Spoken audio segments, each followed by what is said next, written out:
সম্পর্ক কয়েকটা বর্ণের শব্দ হলেও এর আবিধানিত অর্থ বিশাল।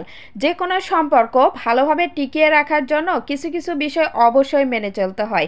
সেগুলোর মধ্যে হচ্ছে বিশ্বাস। আপনার ভালোবাসার মানুষটির বিশ্বাস অর্জন করুন, দেখবেন সব ভালোভাবে চলবে। কখনোই যেন সন্দেহ না হয় দুজনের মধ্যে। একটা যদি সম্পর্ক সন্দেহ চলেই আসে, তবে নিজে নত হন, বুঝিয়ে বলুন, দেখবেন মানুষটা আপনাকে অবশ্যই বুঝবে। আরেকটা হচ্ছে ত্যাগ।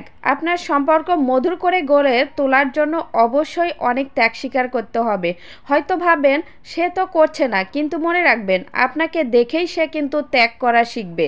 আরেকটা বিষয় হচ্ছে সময়।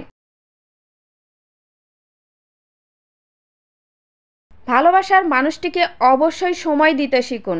তার সাথে নিজের কথা বলুন, তাকে বুঝতে পারলেই আপনি কিন্তু সফল। আর এই সফলতা আনার জন্য অবশ্যই তাকে সময় দিতে হবে।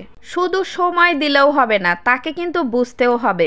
অনেক সময় নানা সমস্যার জন্য আপনার ভালোবাসার মানুষটা মন খারাপ করে থাকবে, কিন্তু সে আপনাকে কিছু না বলতে পারে। এক্ষেত্রে আপনার তাকে অবশ্যই বুঝতে হবে। তার মনকে আপনার মন দিয়ে পড়ুন, দেখবেন তার মনের সব কথা আপনার সামনে চলে আসবে। আজকালকার যে প্রেম ভালোবাসা বা যে কোনো সম্পর্ক, সে কথা আর নাই বা বললাম। অবশ্যই আপনাকে একটা কথা মনে রাখতে হবে যে আমি যে সম্পর্কে জড়াতে চাচ্ছি বা জড়িয়ে আছি, সেখানে অবশ্যই আমার পবিত্রতা থাকা দরকার। আপনি একটা কথা সবসময় মনে রাখবেন যে আমি যে সুসম্পর্ক করতে চাচ্ছি বা গড়তে চাচ্ছি, সেখানে কিন্তু অবশ্যই পবিত্রতা থাকতে পারে।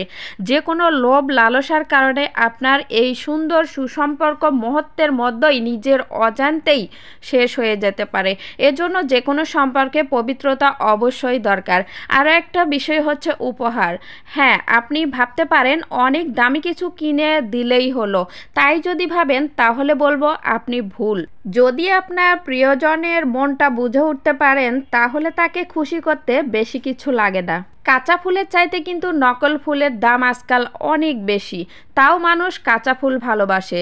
তাই সে কি দিলে খুশি হবে সেটা ভাবুন। কি দিলে খুশি হবে, কিভাবে তাকে খুশি রাখতে পারবেন। ছোট ছোট উপহার দিয়েও কিন্তু মানুষকে খুশি রাখা যায়। যাই হোক, আরেকটা বিষয় হচ্ছে যত্ন। ভুলেও আপনার ভালোবাসার মানুষটিকে এতটুকু অবহেলা করবেন না, তাকে যত্ন করতে শিখুন। আসলে প্রিয় মানুষের অবহেলা পৃথিবীতে কষ্টের আর কিছুই হতে পারে না। প্রিয়জনের সাথে অবশ্যই ভালো কথাবার্তা বলতে হবে। তাকে ভালো কথা বলুন, যাতে সে বুঝতে পারে আপনি একজন ভালো মানুষ।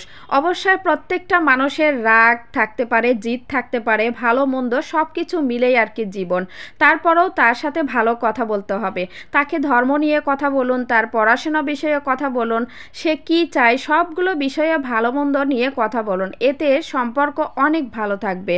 আপনার সম্পর্ক কেমন হবে সেটা নির্ভর করে আপনার ওপর। সে আগের থেকে এটা করবে না এমনটা কখনোই আপনি ভাববেন না। নিজেকে আগে তুলে ধরুন, দেখবেন সেও কিছুটা হলেও আপনার মতো হয়ে গেছে। তবে এটা সত্যি যে কেউ আসলে কার মতো না, তবে কিছুটা হলেও আপনার মতো হয়ে আসবে। প্রতিটা সম্পর্ক মধুর হোক, এক হয়ে যাক সকল ভালোবাসা। সবার জন্য ভালোবাসা অবিরাম।